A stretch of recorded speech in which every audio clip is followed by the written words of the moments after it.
We're going to be taking in a lot of jobs, a lot of plants and factories. So we're going to make a lot of money, and we're going to cut taxes for the people of this country. And it's possible we'll do a complete tax cut, because I think the tariffs will be enough to cut all of the income tax. And we're going to start with people making less than $200,000 a year. That's President Trump suggesting revenue from his tariffs will allow Congress to eliminate income taxes for the middle class. The president will meet with the Speaker of the House today, Mike Johnson, at 2 p.m. Eastern, as Congress has returned from the Easter recess. They got back this morning, and they are now working on executing President Trump's agenda. One committee will vote, the Oversight Committee will vote this week on a plan to cut from the federal employee pension system. Congressional leaders reportedly aiming to have the reconciliation package ready before the Memorial Day recess. Treasury Secretary Scott Bessent reportedly telling a group of investors the tax cuts could be passed by the 4th of July. However, Republicans are still mulling how to pay for it all, debating a millionaire's tax now, and that to offset the low and middle income tax cuts. I spoke with Florida Congressman Byron Donalds yesterday, and I asked him if raising taxes on the rich is part of the agenda. Watch. No, that's not in my plan. And look, there's been whispers of this, but this is not concrete. We have to cut spending.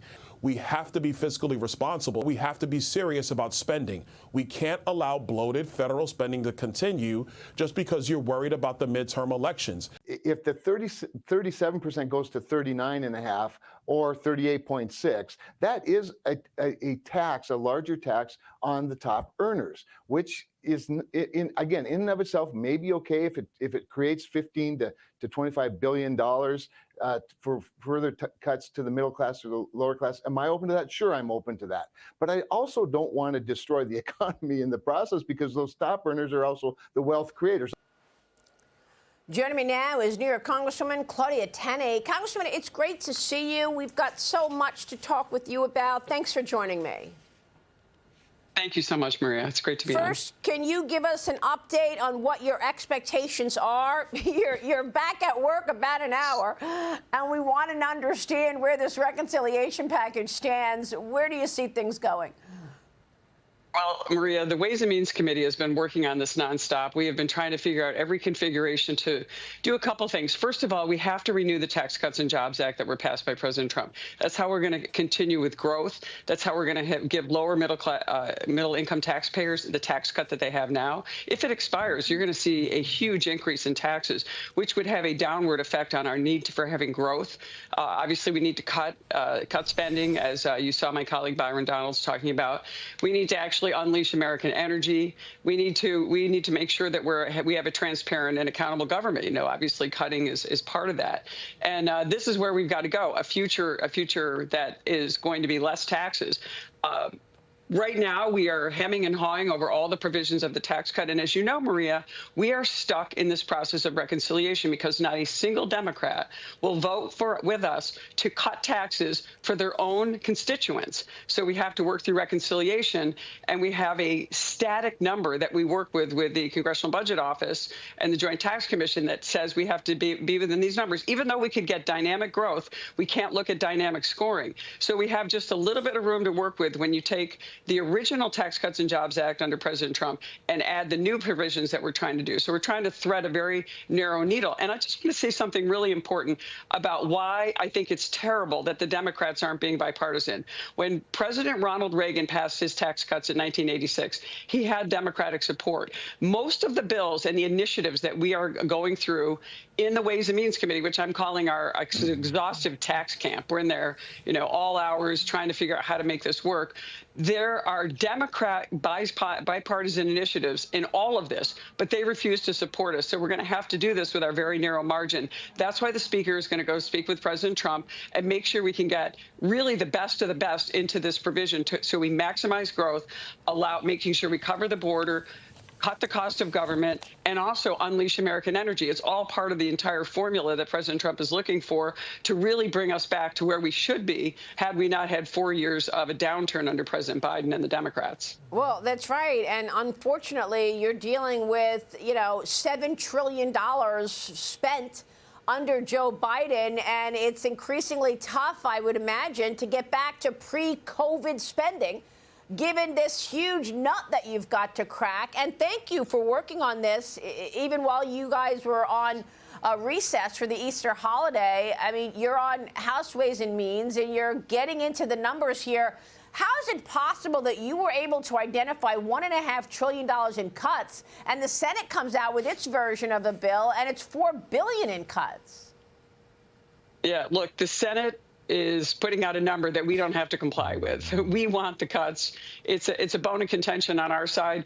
We are the tax writing, and the House of Representatives is where origination of these appropriations and this process begins.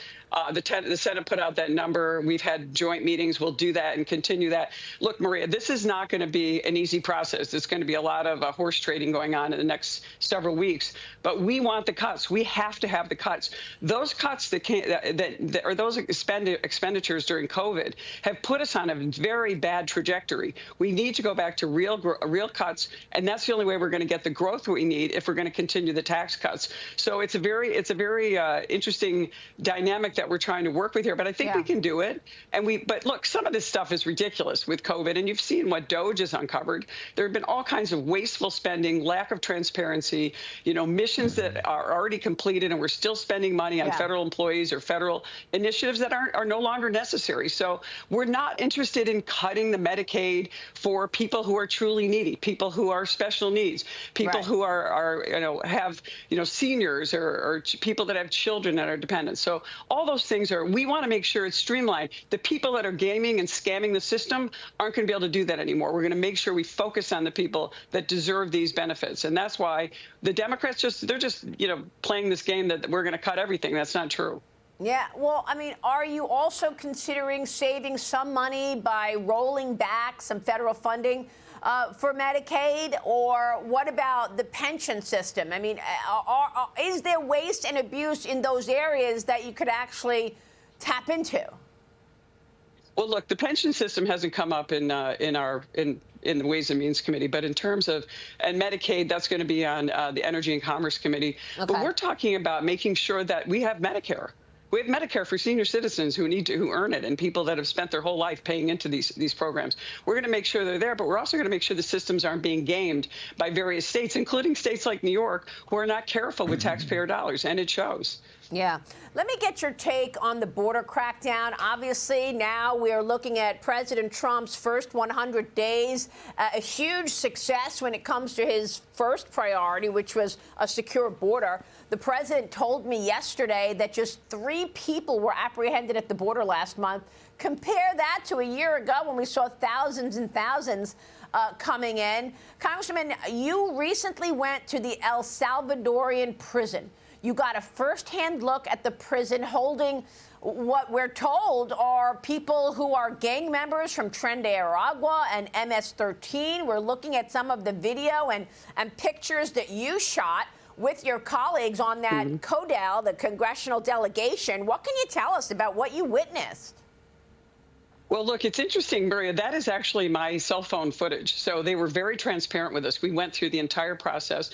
And I live in upstate New York, and I represent upstate New York. My region has numerous state prisons, including 2 maximum security prisons that really are more like country clubs. And I know a lot of corrections officers. I was just with one a couple of nights ago, and she's a young woman who works in the prison, was telling me, she said the prisoners are running everything now because of the laws in New York. Now, you go to this prison, it is very clear that these people are in harsh conditions. I'm not going to say this is exactly what we should be doing, but let's look at the results. You go to prison because, number one, you're being punished, and number two, it's deterrence. El Salvador went from being one of the most dangerous places in the world to being the safest place in the Americas. And where have all the gang crime, and these are all gang members, by the way, where have they gone? They're going to Costa Rica and Honduras and Guatemala and neighboring countries because they tolerate the gang violence. And Maria, this is so significant that El Salvador went in and said, look, these gang members, these people are terrorizing our neighborhoods. They're hurting our small businesses. There's murders, there's rapes, there's extortion. And just think about Main Street. When you go down to Main Street in El Salvador, I talked to a business owner there. You didn't own your business. The gang members owned your business. You had the front, but when you made your money, they went and took their money. And guess what? If you didn't pay them, you were killed, somebody in your family was killed, or you were threatened. So now that's cleaned up. People can run their businesses, they can have safe streets, and they can have prosperity in El Salvador again. So the deterrent effect is really significant. And look, these people talk to us. I've toured so many prisons, Maria. This is the first time I've been in a prison where prisoners didn't lurch at me, from their cells. They didn't make lewd gestures. They stood there. They were very polite. If you notice, if you speak Spanish, you can hear they're saying please and thank you to the head of the prison right here. This guy right here that they're showing, he's a guy that was committing crimes in Virginia. The other guy was committing crimes and murders in California. These guys are mostly, from what we gleaned, all murderers, all violent criminals, all engaged in drug trafficking, human trafficking, and things that are a scourge on our communities. We have all these gangs here. Maria, you report about it all the time. We need to crack down. And also, I think there is a way that we could make our prisons better. We have Kathy Hochul, who is doing a horrible job. Our prisons are dangerous. They're dangerous to inmates, they're dangerous to the prisoners, and they're dangerous to our communities. That's unbelievable. Congresswoman, how did you feel being at that prison? I'm more afraid going into Auburn and some of these maximum security prisons in upstate New York. I toured Auburn for an hour and a half. Two corrections officers were attacked. So not afraid at all to be in there. It was surreal, I got to say. It's like an odd, it was strange, but I could imagine. Definitely a different experience. And I saw your chairman, Jason Smith, there with you as well. What a fantastic delegation to go and tour this and come back with this information. Really valuable, Congressman. Thank you so much for spending the time and doing that. Thank you. Yeah, great to see you. Thank you so much. We were actually on a trade mission. Yeah. So this was a side trip. Unbelievable. Well, quite the side trip. Congressman, it's great to see you this morning. Yes, Thank you. Well, it was stunning for sure. I'm sure. I want to hear more about it. I'm just enthralled. Thank you. Claudia Tenney in New York this morning. Stay with us. We'll be right back.